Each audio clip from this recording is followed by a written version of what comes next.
Hi, it's Carolyn and I'm back for video 2. It's the 18th of May on Wednesday and I'm having a heap of trouble getting these videos happening. I've tried about 5 times and I get 10 minutes into it, try to download it and it's not working, so I'm going to keep it really short and maybe split it into 3 videos and see how I go with that, because this is starting to do my head in. And I'm talking a bit quietly because I don't mind you guys knowing about everything, but I certainly don't want the neighbour to hear, and I can hear stuff going on out there, so I'm going to keep it quiet just for a little bit. But basically I was going to talk about how my MS started, and it started last year for me, my symptoms.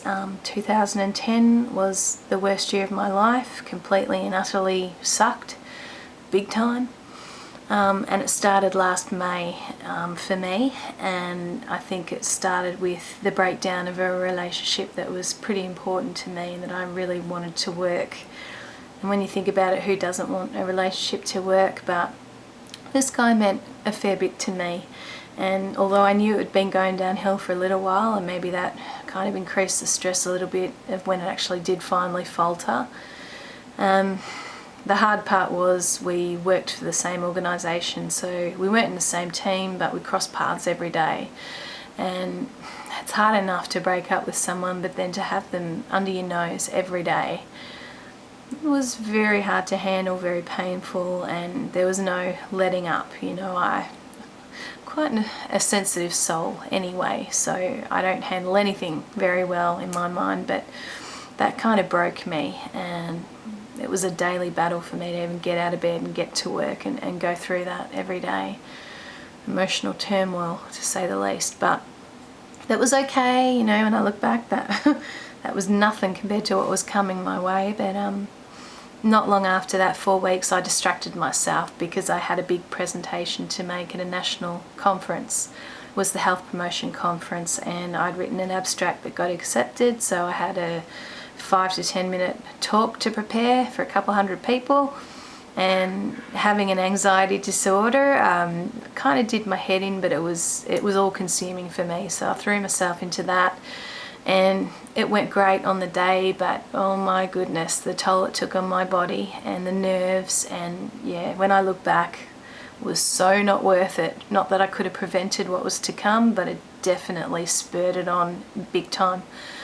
So I got through that, and then it was like, oh, what have I got to look forward to now? So I was back to being depressed over the relationship, and you know, that kind of took over my world again and how I was going to cope with that. But then in the meantime, things at work kind of took a turn for the worse. I had a falling out with a team leader, not my own, but somebody in the organisation who I'd been working with fairly closely, who I felt let me down in a big way, and I didn't feel like management had really supported me in trying to work through that and me getting the apology that I felt I deserved. And I did get one in the end, but it was half-hearted and half-baked, and the whole episode put me off on sick leave for a couple of weeks. It was very, very stressful, and it was hair-pulling material to not have your own management really understand what that was doing to you and what happened and the proof that I had. And anyway, water under the bridge, as they say. But yeah, so there was 3 major things that really took a toll on me in a short space of time. But yeah, not long after that, well, it was at that very time really that I got my first symptoms, and briefly to tell you, it was all in my left hand and my left arm. I had a weakness there that had just kind of come on by itself, as it does. And I couldn't lift things the way that I was used to. I was used to being able to carry 3 plates around the house at once without a worry, but all of a sudden 1 plate felt like a bowling ball. And and then I noticed tingling in my little finger here and my ring finger, and kind of up my hand. So it was like if you draw a line through my hand, it was just all this side here. Which was weird, you know. I just thought, okay, bad circulation, whatever, you know. But then a couple of mornings after that, I got up to write a shopping list and realised my handwriting had turned to scribble, and I couldn't write. There was no control there. I couldn't write properly at all. and that's what sent me to the GP, and she sent me over to the hospital, the local hospital, thinking that maybe I'd had a stroke. She didn't say that, but she said you better go over and get them to check it out. And they didn't have the right equipment there, but they did the strength tests and all that kind of thing, and they thought it might have been carpal tunnel, so I got sent to a neurologist. And the neurologist had said, you know, we will give you a nerve conduction study, but it is unusual because normally with carpal tunnel it happens on this side and these fingers rather than the two that you're presenting with. So they were a little bit sus, I think, looking back.